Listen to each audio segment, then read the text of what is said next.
Have you ever wondered how a single whispered kiss behind studio gates could topple a box office titan or ignite a censorship code that reshaped cinema itself?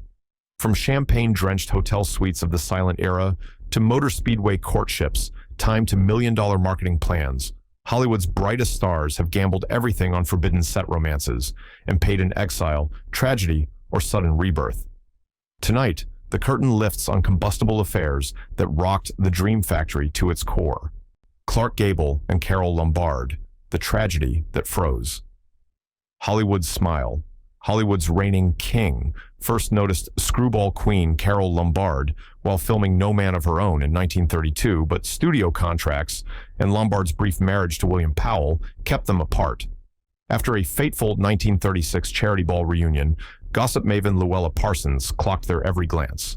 MGM publicists tried to hide the romance because Gable was still wed to Texas socialite Rhea Langham. That roadblock vanished once Louis B. Mayer negotiated a $300,000 divorce settlement so his top male draw could marry audiences' favorite comedienne. The newlyweds bought a 20-acre Encino ranch. She bred prize chickens while he practiced target shooting between Gone with the Wind reshoots. Their union supercharged war bond drives. Lombard raised a single-day record of $2 million in January 1942. Tragedy struck on the flight home. Her DC-3 slammed into Mount Potosi, Nevada. A grief-stricken Gable enlisted in the Army Air Forces within weeks, flying combat missions over Europe. Studios delayed more than $15 million in productions, fan magazine subscriptions spiked, and Hollywood immortalized a love story that ended too soon. Elizabeth Taylor and Richard Burton, Cleopatra's billion-dollar love siege. No production embodied excess like 20th Century Fox's 1963 epic Cleopatra, and no romance matched the collateral damage of Taylor and Burton's on-set collision. By early 1962, Taylor, twice widowed and twice divorced, was collecting a record $1 million salary plus 10% of gross. Burton, fresh from Broadway's Camelot and married to Sybil Williams, joined for $250,000. Their pickup shot kiss stretched so long the crew applauded. Italian photographers bribed set workers to smuggle telephoto lenses on stage. Images of stolen embraces splashed across newspapers. The Vatican denounced the affair as erotic vagrancy. U.S. lawmakers threatened to bar both stars from entry, and Fox stock plunged 62% as filming costs rocketed past $44 million, about $450 million today. After Mexican divorces, they married in Montreal, then launched a global parade of diamonds, champagne, and temper tantrums. The VIPs and Who's Afraid of Virginia Woolf grossed $100 million in 3 years, but escalating booze and egos ended the marriage in 1974, saw it briefly revived in 1975, and collapsed again in 1976, leaving behind auction catalogs and an accountant's lesson on how love can rescue, then ruin, a studio's bottom line. Spencer Tracy and Katherine Hepburn. The quiet affair that lasted 26 years.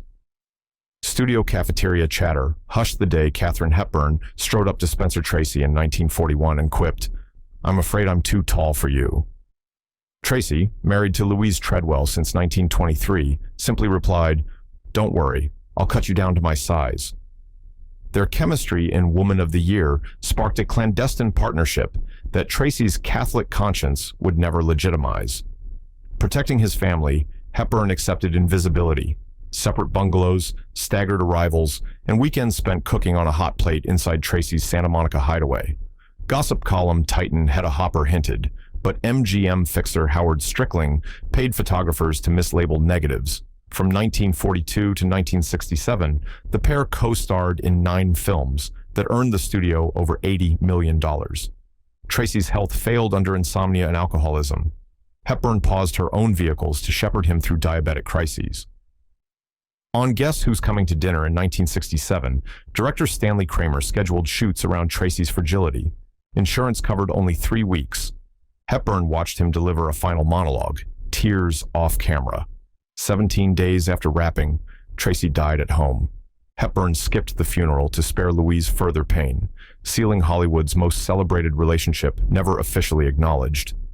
Lauren Bacall and Humphrey Bogart, a 19-year gap that rewired the leading lady formula. 18-year-old fashion model Betty Persky walked onto the set of To Have and Have Not in January 1944 with little more than a single Harper's Bazaar cover and a new studio name, Lauren Bacall. 44-year-old Humphrey Bogart, already 5 years into a turbulent marriage to Mayo sluggy Methot, found the newcomer's gravel-soft voice and unwavering gaze disarming. Director Howard Hawks's first instinct was to position Bacall as a cool foil to Bogart's battle-hardened hero, but test footage crackled with unplanned electricity. Hawks stretched the shoot by an extra week to capture their spontaneous repartee, and Bacall's now famous "you know how to whistle" line slipped past censors who missed its coded provocation. Offset, Bogart sent Bacall 3-page letters folded into her script pages, sneaking through studio security while Method's detectives staked out the gate. When preview audiences roared, Jack Warner ordered half-page ads proclaiming a new kind of woman.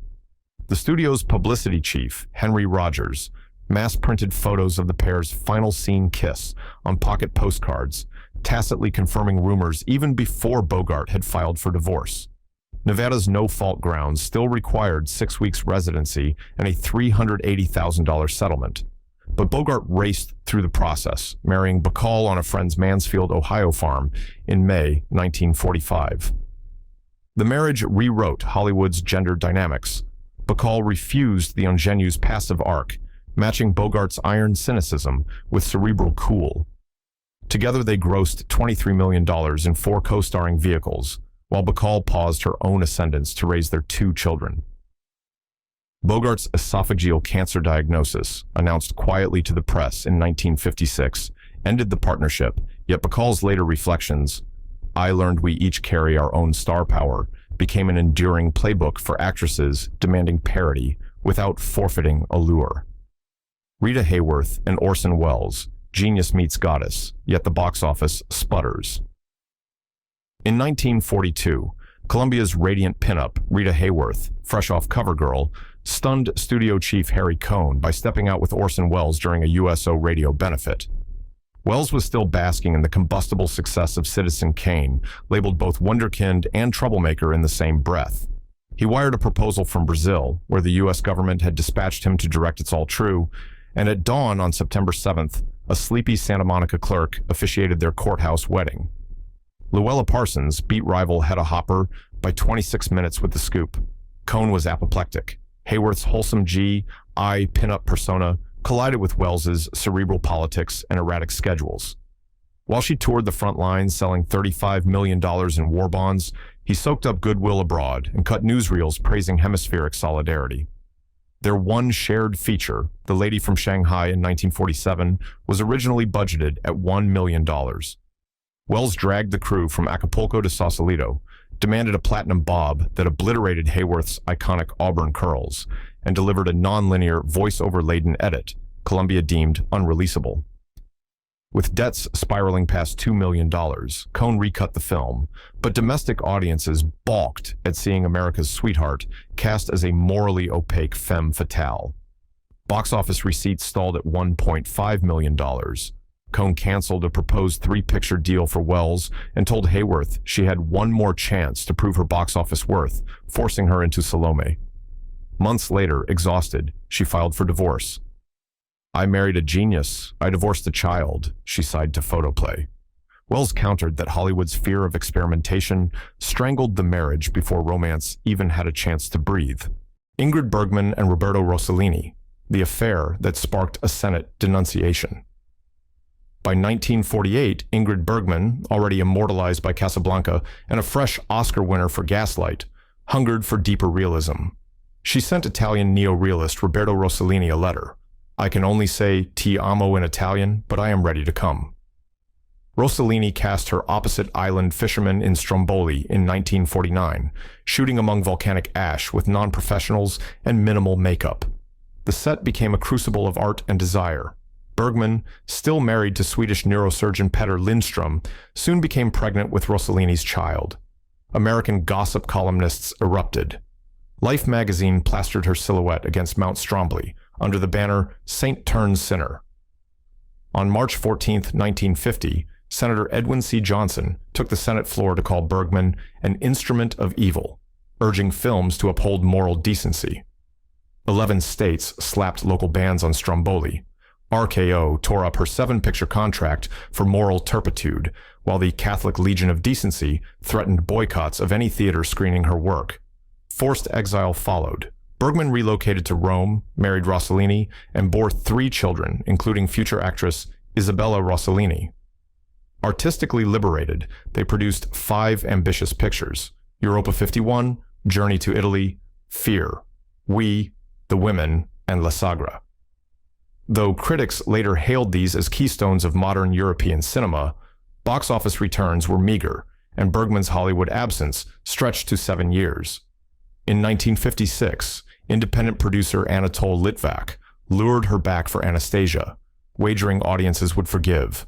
She won another Oscar, proving that talent can eclipse moral outrage, though the Senate's sermon remained a landmark moment in cinema's clash with personal freedom, Vivien Leigh and Laurence Olivier, when blitz bombs and bipolar storms collided.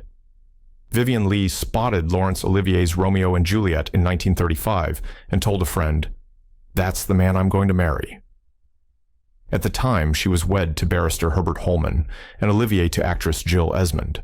Their first film together, Fire Over England in 1937, crackled with barely contained passion. British tabloids pounced, trailing them through the Savoy and up England's coastal roads, while Selznick imported them to Hollywood for screen tests. Lee's milestone. Gone with the Wind loomed over their heads. Divorce laws required proof of infidelity. Private detectives staged midnight raids to secure compromising photos. Free at last, they married in a quiet Santa Barbara ceremony in 1940, just as Luftwaffe squadrons launched the Blitz. Rather than flee, the couple forged the Old Vic Touring Company, reciting Hamlet and The School for Scandal inside bomb-damaged theaters, pausing each night for air raid sirens. Lee's manic highs and tubercular lows clashed with Olivier's ruthless perfectionism. She oscillated between radiant brilliance and debilitating exhaustion. Their joint wartime pictures, that Hamilton Woman in particular, grossed over £2 million, a lifeline for Britain's rank organization. Yet separate successes paved divergent paths. Olivier helmed Old Vic Seasons of Othello. Leigh, under Elia Kazan's direction, transformed into Blanche Dubois on Broadway, winning a Tony and later an Oscar. By 1960, repeated breakdowns, competing affairs, and Olivier's knighthood obligations fractured the union. The divorce decree cited incompatibility of temper, a genteel understatement for a bond as exhilarating and destructive as the war that framed it. Their wartime letters, now archived at the Victoria and Albert, reveal love, scrawled between sirens, testimony to art's triumph and cost. Frank Sinatra and Ava Gardner, jazz jealousy, and $1 million regiment of rumors. When crooner-turned-actor Frank Sinatra first escorted MGM's rising siren Ava Gardner past the studio commissary in 1948, his career was at ebb tide. Vocal cord bleeds had silenced his signature swing, and negative column inches mapped his feud with wife Nancy Barbadoe. Gardner, just divorced from Artie Shaw, found Sinatra's edginess magnetic. Paparazzo Ouija lay prone in garden beds to capture night vision kisses, and Confidential magazine headlined, "Goodbye Nancy, hello scandal." Nevada's 6-week divorce residency cost Sinatra $1 million, a record settlement he financed by mortgaging future royalties. He married Gardner 3 days later in Philadelphia, trading tuxedos for jam sessions with Count Basie. The marriage paradoxically revitalized Sinatra's artistry. Gardner leveraged her star to lobby Columbia's Harry Cohn, securing him the role of Maggio in From Here to Eternity.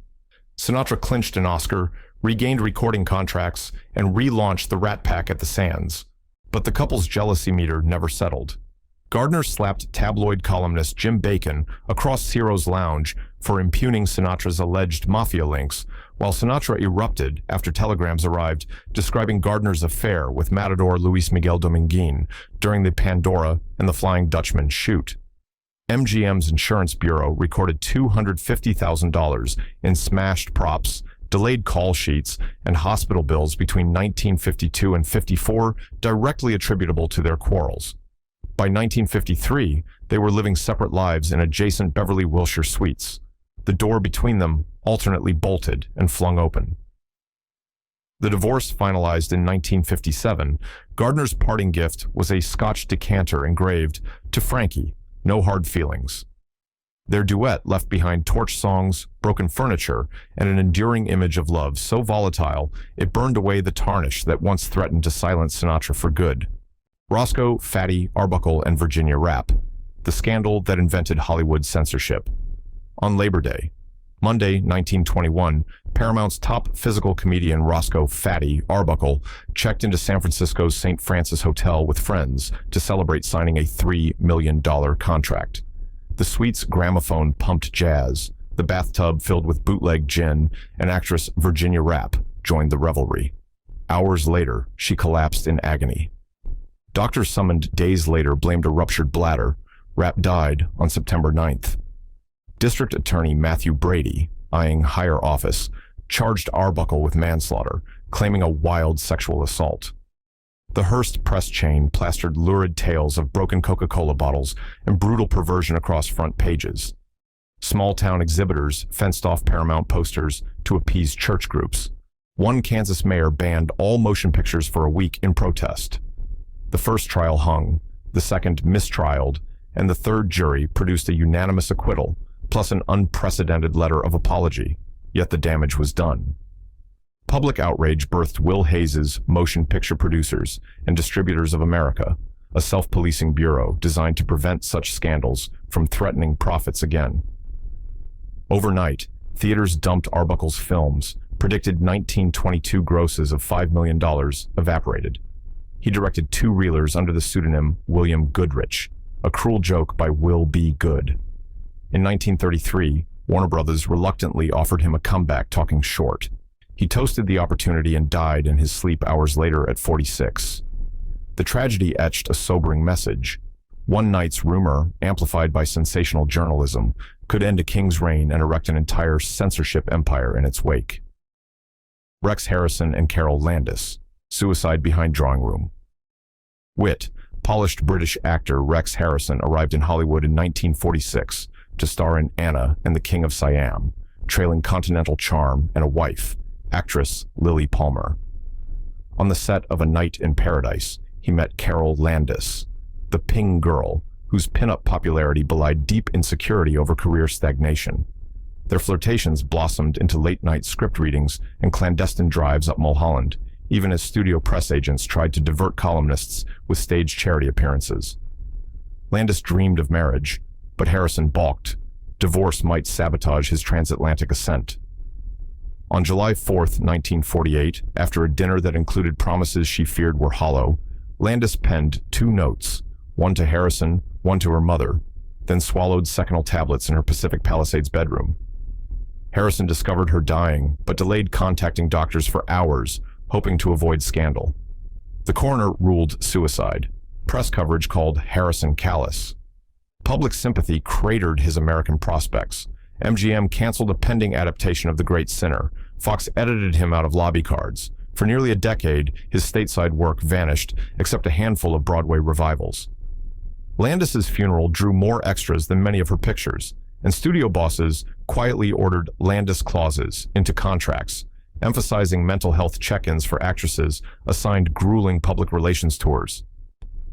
Harrison eventually rebounded with My Fair Lady, but the episode lingered as a chilling reminder that Hollywood's drawing room wits can cast devastating shadows off stage. Mabel Normand and William Desmond Taylor, a silent-era star, silenced by suspicion. Mabel Normand, once crowned the Queen of Comedy, reigned over Keystone Studios with daredevil stunts and ad-libbed anarchy. But by 1921, her career teetered. The Arbuckle scandal had tainted slapstick circles, and cocaine whispers shadowed her fragile health. Seeking guidance, she befriended director William Desmond Taylor, a polished former British Army officer, celebrated for tasteful dramas at famous players' Lasky. Most nights found Normand at Taylor's Los Angeles bungalow, poring over scripts and swapping volumes of Tolstoy.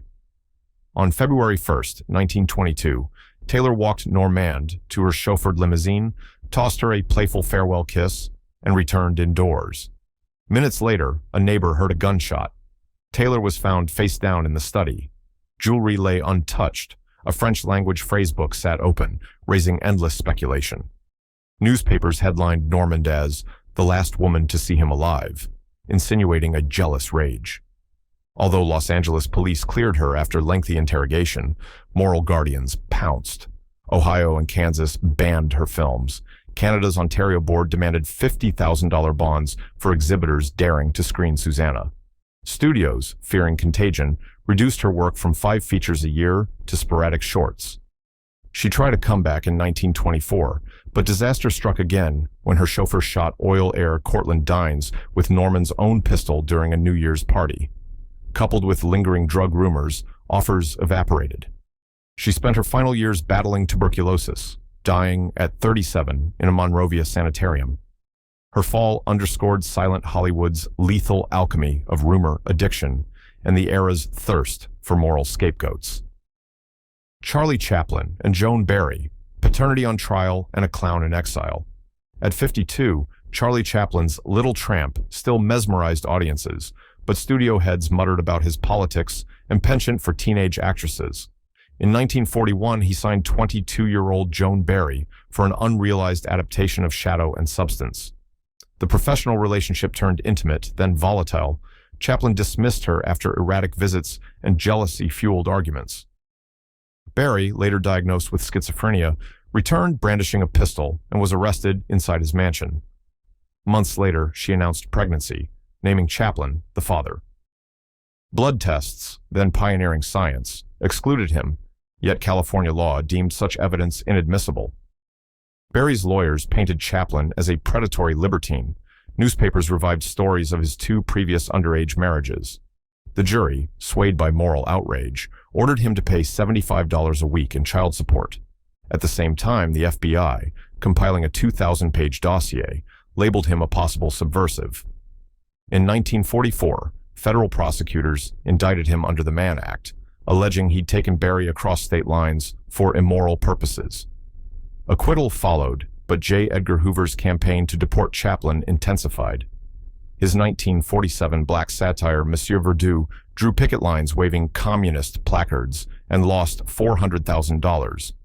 In 1952, sailing to London for Limelight's premiere, he learned U.S. immigration revoked his re-entry permit. Chaplan settled in Vevey, Switzerland, composing film scores and reflecting on how one courtroom drama had weaponized paternity, patriotism, and Puritanism to exile a cinematic titan. Joan Bennett and Jennings Lang, The Parking Lot Gunshot. That echoed for a decade. Joan Bennett carved a screen persona of velvet-gloved femme fatale grace across classics like Scarlet Street. Off-screen, she was married to producer Walter Wanger, whose finances tethered him to Bennett's star power. On December 13, 1951, Bennett met her agent Jennings Lang in a Beverly Hills parking lot to discuss upcoming television pilots. Unbeknownst to them, Wanger had hired a private detective, tracked the rendezvous, and waited for the pistol in pocket beside Lang's Cadillac. 2 shots rang out, one grazing Lang's thigh, the other tearing into his groin. Police photographers arrived before the ambulance, capturing Bennett's blood-spattered white mink and Wanger's resigned calm. Newspapers splashed Hollywood love triangle gun battle atop front pages, while Bennett swore the meeting was strictly business. Wanger pleaded temporary insanity, served 4 months at Chino, and emerged a cause célèbre for cuckolded husbands. The industry rendered a harsher verdict on Bennett. Sponsors yanked investment from her new TV project. Studios triggered morality clauses, reducing offers to minor roles. Variety's yearly count shows Bennett's feature appearances dropping from 7 in 1950 to 2 in the entire 1950s.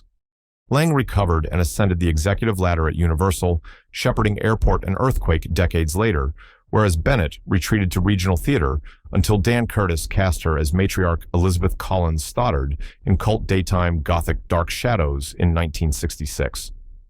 Her small-screen revival proved public memory could fade, yet the incident remained textbook for Hollywood attorneys, teaching how scandal ricochets unevenly, sometimes striking hardest where the bullet never landed. Harrison Ford and Carrie Fisher, a star-crossed fling, buried in hyperspace. During the sweltering UK summer of 1976, George Lucas corralled an over-budget space fantasy inside Elstree Studios. Harrison Ford, 33 and fresh off American Graffiti, spent off hours in the studio carpentry shop. 19-year-old Carrie Fisher rehearsed hologram pleas in adjacent soundstages. After a birthday party drenched by London rain, Ford offered Fisher a ride in his rented Mini Cooper. What began as gentle flirting mutated into a 3-month affair, fraught with age disparity, Ford's marriage, and the looming uncertainty of whether Star Wars would even finish shooting. Co-stars Mark Hamill and Peter Mayhew later recalled seeing Ford slip Fisher bourbon-laced cokes during late-night line readings, while producers turned a blind eye to keep morale intact. When Star Wars detonated worldwide in 1977, the fling folded into silence. Ford returned to family life. Fisher dove into a whirlwind of fame, insecurities, and prescription pills. For nearly 4 decades, only whispered anecdotes existed, until Fisher's memoir, The Princess Diarist, in 2016, published excerpts from the diaries she penned during filming. Pre-orders tripled overnight. Media outlets headlined Leia's Secret, and Ford, then 74, offered a single stoic sentence confirming the past. Fans largely greeted the revelation with nostalgic warmth, viewing it as a fragment of youthful rebellion behind cinematic legend. The episode underscored how 70s Hollywood still operated under old studio omerta. Secrets could remain star-crossed for decades if every insider shared vested interest in the myth. Owen Malkovich and Michelle Pfeiffer, Seduction Leaps the Footlights. Stephen Frears' 1988 adaptation of Dangerous Liaisons demanded velvet menace and daggered wit. John Malkovich, married 9 years to actress Glenn Headley, slipped easily into Vicomte Valmont's silk brocade. Michelle Pfeiffer, then engaged to producer Fisher Stevens, wielded quiet, luminous virtue as Madame de Tourvel. Paris spring air and 12-hour shooting days fermented the on-screen seduction off-camera. French paparazzi, tipped by hotel valets, captured Malkovich and Pfeiffer strolling the Jardin du Luxembourg, exchanging scripts and whispering French phrases. Headley confronted Malkovich by transatlantic phone, flew to Paris, and filed for divorce upon return to Los Angeles. Stevens quietly requested his ring back. Yet by the time the film premiered at Cannes, Malkovich and Pfeiffer had already parted, an inferno that burned bright, brief, and self-contained. Critically, their chemistry was cinematic gold. Reviewers called it erotic chess. The film doubled its modest $14 million budget domestically, rare for an ornate costume drama. Professionally, Malkovich forged ahead into Places in the Heart and Broadway's Burn This, while Pfeiffer shouldered nominations for The Fabulous Baker Boys. In later interviews, Malkovich mused, "Public curiosity is the great equalizer. Nobody escapes it." A Valmont-esque sentiment delivered with practiced detachment. Their liaison, preserved mainly in grainy telephoto frames and footnotes, testified that 18th century intrigue translates effortlessly to late 20th century tabloids. Kenneth Brana and Helena Bonham Carter, Gothic sparks amid Tesla coils. When 33-year-old Kenneth Branagh set out to direct and star in Mary Shelley's Frankenstein in 1994, he was Britain's golden Shakespeare boy, married to Oscar-winning Emma Thompson. 26-year-old Helena Bonham Carter, beloved for corseted period pieces, arrived at Shepperton Studios to play Elizabeth Lavenza. Nightly script workshops stretched past midnight. Crew logs detail multiple rewrites tackling Victor's obsession and Elizabeth's peril. Emotional bleed-through was inevitable. Tabloid lensmen staked out the cast cottages. One captured Branagh's hand resting on Carter's waist at 2 a.m. An image splashed across News of the World under Brana breaks vows. Thompson confronted her husband, later describing the moment as walking into a somersault. The marriage ended in 1995. Branagh's Gothic epic opened to a respectable $112 million worldwide, but lukewarm reviews. Critics praised Carter's ethereal commitment, yet sniffed that the passion never leapt fully from screen to story. Brana and Carter's relationship spanned 5 volatile years, dotted with delayed projects and logistical juggles. By 1999, diverging schedules cooled the partnership. Reflecting later, Thompson quipped the ordeal gifted her raw emotion to script Sense and Sensibility, for which she won an Oscar, illustrating how heartbreak can germinate triumph. Brana rebuilt with blockbusters like Thor. Bonham Carter embraced Tim Burton's dark whimsy.